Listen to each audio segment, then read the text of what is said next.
Hi, everybody. So today I'm going to talk about the college football playoffs, things that's wrong with it, and things that the NCAA is looking into doing, and then things that could be done better. Something that's similar to what the NFL does with the wild card team. So to start off with, the things that is wrong, the automatic bids. So much is wrong with that because you get in teams like JMU and Tulane.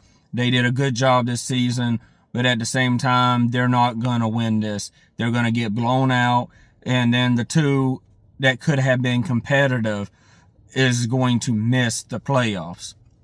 So this happens year after year. Somebody gets left out, and most of the time it is because of the automatic bids. To make it worse, they gave Notre Dame now, because of their BS, they gave them an automatic bid if they can make it to the top 12. So now, instead of just maybe eliminating the number 11 and 12 team, say Notre Dame is number 11 or 12, you're looking at eliminating the number 10 team now could sit out as well. And that's just crazy.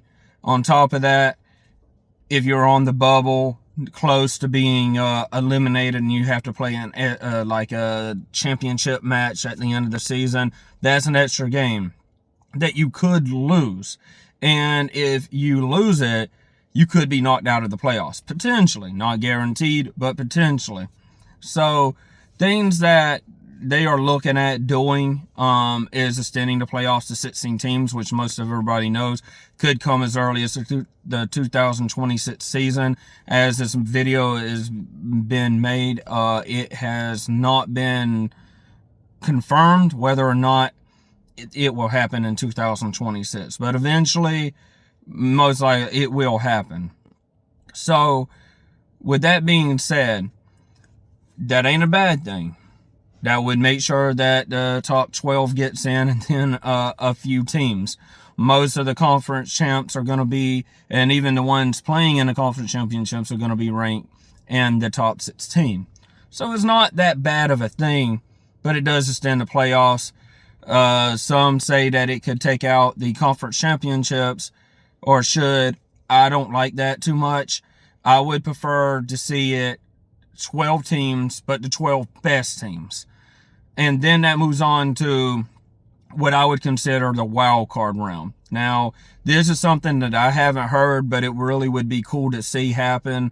So basically, the number 11 and 12 team would have to play the number 13 and 14 team. So this year, to put it into context, Notre Dame would have had to play number 14 Texas, and number 12 BYU would have had to play Vanderbilt. And the winner of those two games would have got the 11 and 12 spot to go in there. There is no more guessing who is or who isn't. When you talk about extending the playoffs to 16 teams, same thing is going to happen. The number 17, 18 team, and maybe some others, but definitely those two are going to complain that they didn't get in, and that they should have got in over someone else that did. So the best thing to do is have that wild card at the back. So in this scenario, in that scenario with 16 teams, the top 14 would automatically get a bid, and then the 15 team would play the 18 team, and the 16 team would play the 17 team, and the winner of those two games would go. Now, as far as the championship games, something else that can make it better. Keep the championship games, whether it's 12 games or 16 games. If you grew up watching college football like me, it's a tradition. I just don't see the purpose in doing away with them, because if you have two teams closely matched in a conference, both are going to be kind of claiming that they are the best. Well, let them have it out. Let them get their trophy, get the rings, get that bragging right for a year at least.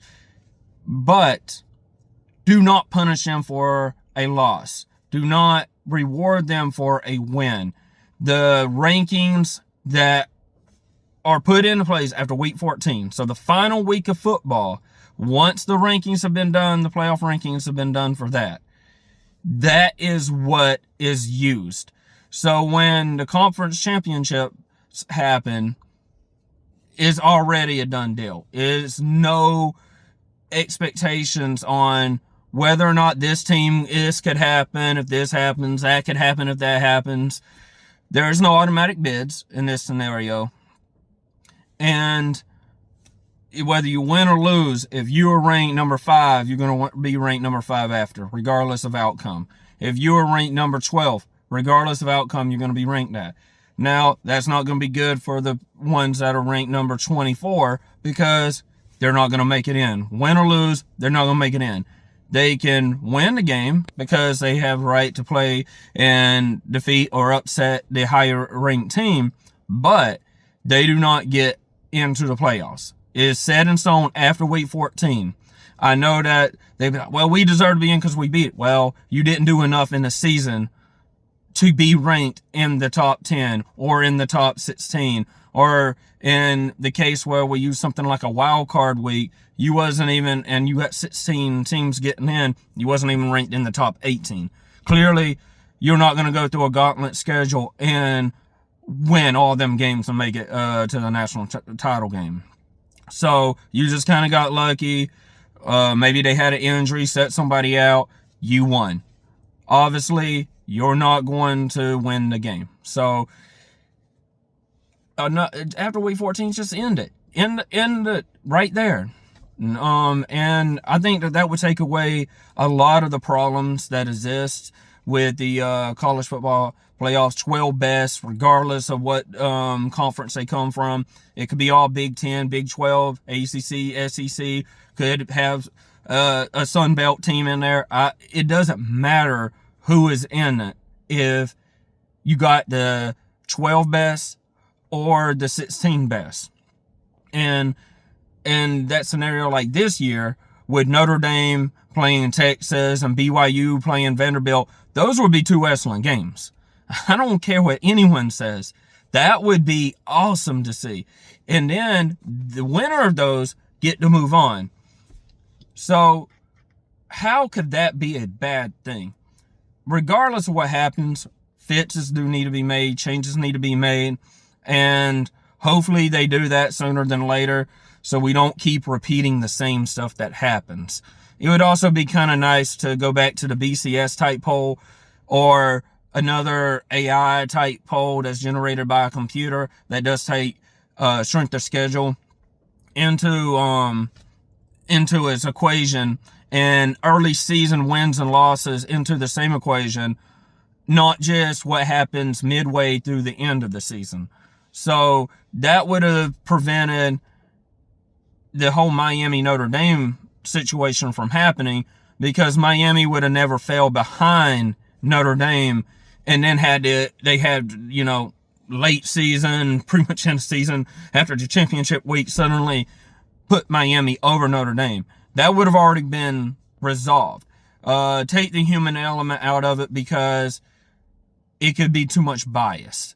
You got alumni, you got people that are connected to people, possibly paid. I'm not saying that happens, but let's just be real. It could happen. So take the human element out of it, hand it over to a computer-based system, be transparent of what it looks for and how it ranks it, and then go from there.